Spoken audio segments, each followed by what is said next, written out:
All right, now what you have right here is a diagram that I created. We call it the recruiting diamond. And what it really does is kind of give you a visual of what actually happens when you're going out recruiting people, okay? And so as you see, you got your list. Remember, you can't even come to the ball game without your list, right? Because if anybody ever played a sport, if you don't understand what equipment to show up with, how can you even play the game? So you can't show up talking about you're serious about getting in this game and making money, and you don't have to show up with the most important piece of equipment, your list. So you want to show up with your list. Now, you want to approach and pique their interest. If they're open, then you will allow them.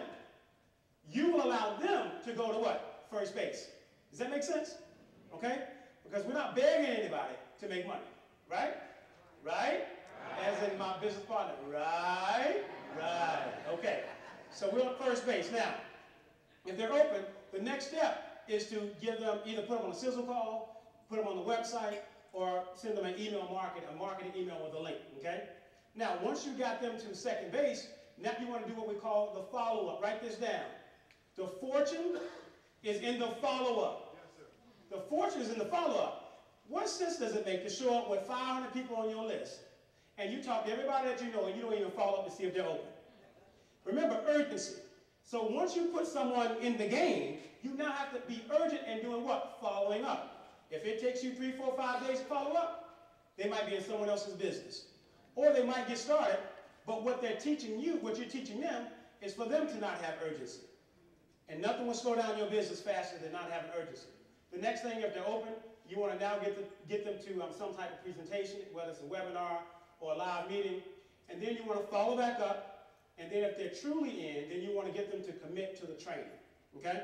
So it's just real simple. Does this make sense?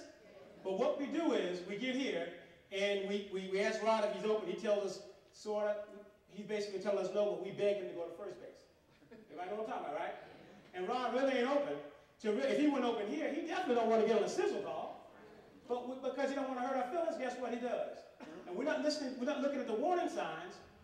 We now pretty much beg him to get onto the sizzle call. He's doing it because he don't want to hurt our feelings. Right?